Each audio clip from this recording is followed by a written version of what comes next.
बरहमपुर नाम के गांव में शारदा प्रसाद नाम के पति पत्नी रहा करते थे। वो निहायत ही गरीब थे।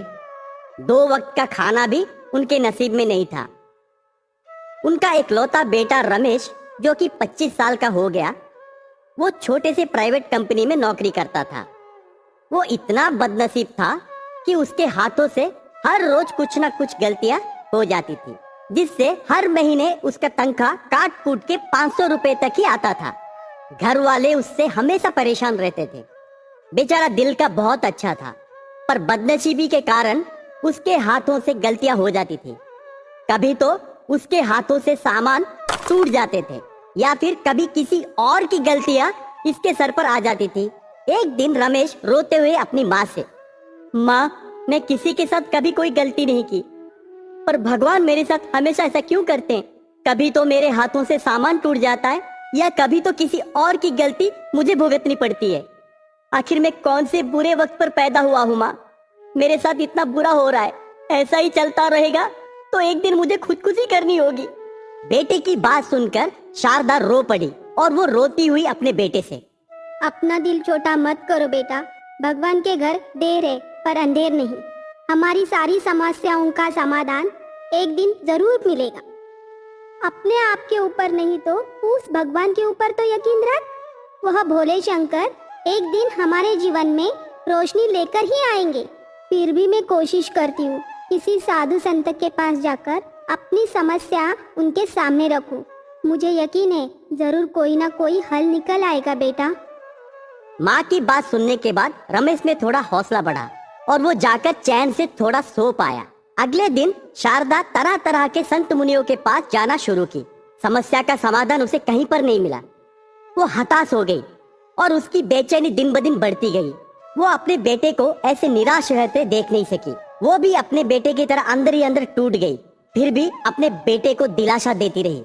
एक दिन आधी रात को वो गहरी नींद में सो रही थी। उसके सपने में एक बूढ़े बाबा प्रकट हुए और वो शारदा को हिम्मत देते हुए कहे, पुत्री शारदा, मुझे पता है तुम अपने घर की हालात को लेकर बहुत परेशान हो। अपने बेटे के बारे में सोच सोच के परेशान हो। तुम्हारा समस्या का समाधान मेरे पास है। तुम जहाँ पर दर दर भटक रहे हो वो सब तो बस बाबा कहने के लायक नहीं है, बस नाम के बाबा हैं, पर उनके पास कोई समाधान नहीं है। तुम श्रवण नक्षत्र में पैदा हुई हो और तुम्हें ऐसी बहू की जरूरत है जो खुद श्रवण नक्षत्र की होनी चाहिए। अगर तुम अपने बेटे की शादी उस श्रवण नक्षत्र की लड़की से करवा दोगी तो तुम्हारी समस्या का समाधान तुम्हें मिल जाएगा। और वो समस्या का समाधान और कोई नहीं बल्कि पूर्ण चंद्रमा देगी। मैं सिर्फ तुम्हें इशारे में बता सकता हूँ, पर समस्या कैसे दूर होगा वो सिर्फ तुम्हें ढूंढना होगा। पहले जाकर कल से तुम श्रवण नक्षत्र की बहू ढूंढना शुरू करो, बाद में सब कुछ ठीक हो जाएगा बेटी। तथास्तु। शारदा तुरंत पसीना पसीना होकर नींद से जाग गई और वो चारों ओर देखी तो कोई नहीं था, लेकिन उसका मन कह रहा था कि जो कोई भी उसके सपने में आए वो स्वयं भगवान ही होंगे। उस साक्षात बाबा की बातों को यकीन करके उसने मन में ठान ली कि वो कल से श्रवण नक्षत्र वाली बहू ढूंढेगी। अपने बेटे के लिए वो दर दर बहू ढूंढने के लिए हर चौखट पर दस्तक दी। कोई तो उनकी आर्थिक अवस्था का मजाक उड़ाए, या फिर कोई निहायत गरीब होने के बावजूद श्रवण नक्षत्र ना होने के कारण शारदा मना कर दी। शारदा इसमें भी हार मान गई। ऐसे ही एक दिन वो घर के बाहर आंगन में दीर्घ सोच में बैठी थी। तब अचानक उसके घर के सामने सब्जी बेचने वाली एक लड़की आई। लड़की बहुत सुंदर थी। उसकी सुंदरता देखकर शारदा मंत्रमुग्ध हो गई। उसको देखकर शारदा तुरंत उससे पूछी, बेटी तुम्हारा नाम क्या है? तो वो जवाब में अनामिका बोली। तब अनामिका शारदा से, माँ जी, आपको कुछ सब्जी चाहिए क्या? पहले ये बताओ तुम्हारी शादी हुई है कि नहीं? शारदा की बात सुनकर अनामिका परेशान हो गई और वो हंसते हुए जवाब दी, मैं सब्जी बेचने के लिए आई हूँ, ना कि यह बताने के लिए कि मेरी शादी हुई या नहीं। वैसे भी मुझ जैसी गरीब लड़की से कौन शादी करेगा माँ जी? क्यों नहीं करेगा? तुम दिखने के लिए इतनी अच्छी हो और मेरा मन कहता है कि तुम श्रवण नक्षत्र की हो। एक बार अपना नक्षत्र क्या है मुझे बता दो बेटी, मैं अपने बेटे से तुम्हारी शादी करवा दूंगी। अनामिका हंसते हुए शारदा से, लगता है आप ज्योतिषी है। मैं बिल्कुल श्रवण नक्षत्र की हूँ। पर आपको कैसे पता चला? वैसे आपके बेटे को देखे बिना मैं उससे शादी कैसे कर सकती हूँ? तुम श्रवण नक्षत्र की हो, बस मुझे उतना ही चाहिए। मेरा बेटा तो एक चांद का टुकड़ा है। तुम उसे पहली नजर में ही भा जाओगी और तुम्हें भी वो भा जाएगा। बातों ही बातों में रमेश वहां पर आ जाता है और रमेश अनामिका को देखकर पागल हो जाता है और अनामिका को भी रमेश अच्छा लगता है। कुछ ही दिनों में दोनों की शादी चुपचाप मंदिर में हो जाती है। शादी होने के बाद पति पत्नी में प्यार तो बहुत गहरा हो जाता है, पर हालात में सुधार नहीं आता। बाबा के कहे मुताबिक पूर्ण चंद्रमा की रात आई। पूर्ण चंद्रमा की आधी रात में सास और बहू दोनों के आधे बाल सोने में पलट जाते हैं। आधी रात होने के कारण दोनों सास बहू गहरी नींद में होते हैं और वो अपने उस सोने के बाल को परख नहीं पाते। शारदा को सुबह जागने की आदत है। सूरज उगने से पहले ही उनके सोने के बाल साधारण बाल में पलट जाते हैं। वो बाल बनाने के लिए आईने के सामने जाती है, पर उसके बाल साधारण बाल की तरह होते। मन में तरह तरह के सवाल उठते हैं। बाबा के कहे मुताबिक उसने तो श्रवण नक्षत्र की लड़की से अपनी बेटी की शादी करवाई, पर फिर भी आर्थिक अवस्था में कोई सुधार नहीं आया। आखिर बाबा की कही हुई बात सच है या झूठ? वो उस दुविधा में पड़ गई। शारदा अपनी बहू अनामिका से घटी सारी बातें बताती है। अनामिका जोर जोर से हंसते हुए अपनी सास से, मेरी भोली सासू माँ, आप कौन से जमाने में जी रही हो?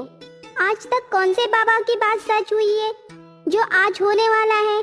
वो भी आपके सपने में आई हुई बात सच मानकर चल दिए। अपनी किस्मत में जो है वही होने वाला है। हम साथ मिलकर मेहनत करेंगे, एक दिन हम अपनी किस्मत को बदल सकते हैं। मैं इन सारी बातों पर यकीन नहीं करती। बेटी, अगर ये बात झूठ है तो मैं तुम्हें देखते ही तुम श्रवण नक्षत्र की ही हो ये कैसे जान पाई? तुम्हें देखते ही मेरा मन कहे उठा कि तुम श्रवण नक्षत्र की ही हो। अगर यह सच हो सकता है तो ये क्यों नहीं हो सकता सच? जरा सोचो बेटी, मेरी बात का यकीन करो और इस पूर्ण चंद्रमा की रात को हम दोनों बिना सोए जागेंगे। एक तरह से हम जागरण करेंगे और अपनी किस्मत हम खुद आजमाएंगे। शारदा की बात सुनकर अनामिका भी थोड़ा सोचने लगी और वो शारदा की बात को मानते हुए कही, ठीक है माँ जी, इस बार हम पूर्ण चंद्रमा की रात को बिना सोए जागेंगे। अगर आपकी बात सच निकली तो हमारी किस्मत सच में पलट जाएगी। अगर आपकी बात झूठ निकली तो जिंदगी में हम मेहनत को ही अपनी किस्मत मानकर चलेंगे। ये बात उन दोनों के सिवाय घर में किसी और को पता नहीं था। दोनों पूर्ण चंद्रमा की रात के इंतजार में थे। पूर्ण चंद्रमा की रात आई। दोनों उस रात बिना सोए जागरण करने लगे। ठीक रात के 12 बजने से पहले आकाश में काले बादल छा गए और सुबह के 5 बजे तक तेज बारिश हुई और उनको कोई चमत्कार नजर नहीं आया। शारदा को फिर भी उम्मीद थी, लेकिन अनामिका की उम्मीद पूरी तरह से टूट गई। वो अब अपनी सास से, छोड़िए माँ जी, यह जादुई वादुई बातें मेरे पल्ले नहीं पड़ती। फिर भी आपकी बात को नकार नहीं सकती। एक मौका आपको दी, अब तो मैं आपकी बातों पर भरोसा नहीं करूँ। पर बेटी, हमें मौका कहाँ पर मिला? काले बादल तो छा गए थे। बारिश की वजह से पूर्ण चंद्रमा की आधी रात तो हम देख ही नहीं सके। एक आखिरी मौका मुझे दो। इस बार अगर पूर्ण चंद्रमा की रात कुछ भी अद्भुत नहीं हुआ तो मैं फिर जिंदगी में ये बात का तुम्हारे सामने जिक्र भी नहीं करूँ। अनामिका इस बार अपनी सास की बात मानकर उस पूर्ण चंद्रमा की रात की इंतजार में थी। पूर्ण चंद्रमा की रात आई और वो दोनों फिर से उस रात जागरण करने लगे, पर इस बार आकाश ने धोखा नहीं दिया। पूर्ण चंद्रमा आधी रात को चमक रहा था। ठीक रात के 12 बजते ही सास बहू दोनों के बाल सुनहरे सोने में पलट गए। अचानक अनामिका की नजर आईने के ऊपर गिरी। आईने में खुद को देखकर वो चौंक गई। सास बहू दोनों उन सुनहरे बाल को कैंची से काटकर अगले दिन मार्केट में बेचने लगे। कुछ ही महीनों में शारदा और अनामिका के वजह से उनका छोटा सा घर बंगले में पलट गया और वो देखते ही देखते करोड़पति बन गए। वो करोड़पति बन गए, लेकिन उनके चाल चलन में कोई बदलाव नहीं आया। वो अपने पैसों में से आधा पैसा गरीब लोगों में बांटने लगे। 1 साल के बाद रमेश और अनामिका को एक लड़की पैदा हुई और पूरा परिवार हंसी खुशी रहने लगे।